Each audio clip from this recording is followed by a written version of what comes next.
Happy birthday to you. Happy birthday to you.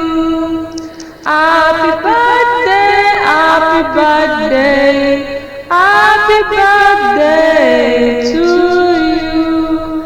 Happy birthday to you, Ọpẹ́olúwa Adéọlá Adébóyèkú, ìgbà ọdún kan ni o. Adébóyèkú Ọpẹ́olúwa tí ń ṣọjọ́ ìbí lónìí. Adéọlá Adéọlá dákun mọ́ gbọ́ dídùn ẹnu mi. Ṣóòjíire òjíire bí o, torí olúgbọ́ òjíire jùbà ń lọ́ba ni wọ́n fi jẹ. Àrẹ̀sà tó rí yẹn wọn òjíire jùbà ń lọ́ba ni wọ́n fi jẹ.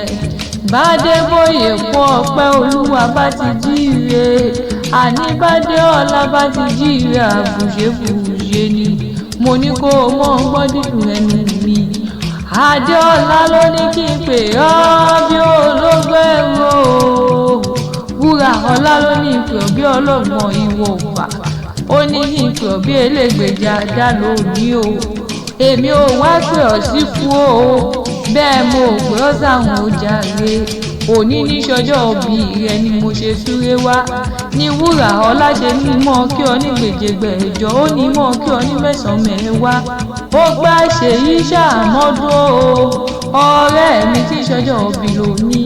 Kọ́sì mi ní o, àṣeyí ṣàmọ́dún o. Ó ní ọ̀rẹ́ múlẹ́mí ní ṣọjọ́ ìbí lónìí, ojúlóge àmọ̀kẹ́mọ̀ bá mi kì í pọ̀ ọdún. Happy birthday to you o, Adébóyèkú Ọpẹ́olúwa tí ń ṣọjọ́ ìbí lónìí o. Happy birthday to you o, Adéọlá tí ń ṣọjọ́ ìbí lónìí. Ìgbà ọdún kan ni ó wá nífẹ̀ẹ́ lẹ́yìn ṣàṣemọ́ lọ́lọ́ olóhùn ọba. Wà á pẹ́ bí olúpẹ́pẹ́ ti pẹ́, wà á pẹ́ bí olúpẹ́pẹ́ ti pẹ́ lọ́lẹ́ Elédùmarè. Ó ṣe tọdún ọdún èyí tó wù ní, wá tún ṣe tẹ̀mí ìtòwó tó mọ̀.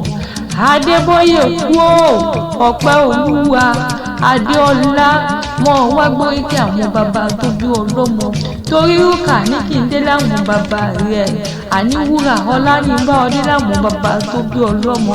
Adéọlá ní mo gbàgbé kí wọ́n gbàgbé kí n dó òǹdó ẹ̀gímógó ọmọ amúlágbàyìn, ọmọ amúlágbọ̀rọ̀ lẹ́yìn jẹ́.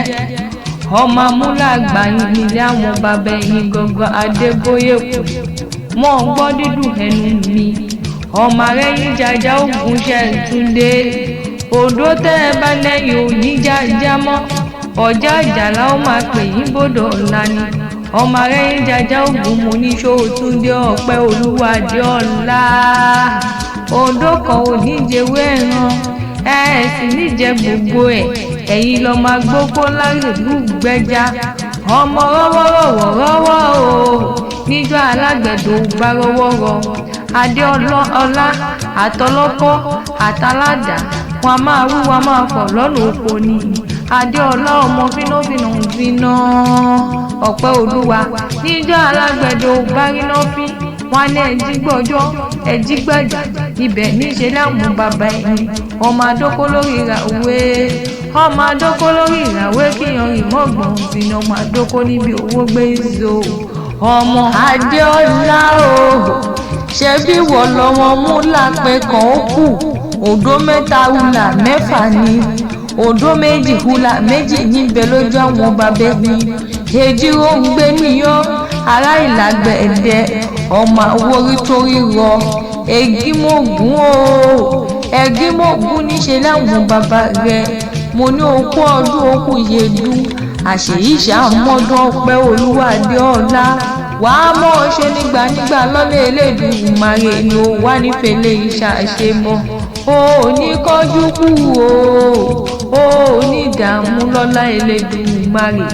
Adéọlá mọ̀ kí ọ ní gbèjègbèjọ, ó ní mọ̀ kí ọ dáadáa. Wúrà Ọlá ní mọ̀ ṣe ọ̀pẹ̀ ilẹ̀, ó ní kí n kí ọ kú ọdún.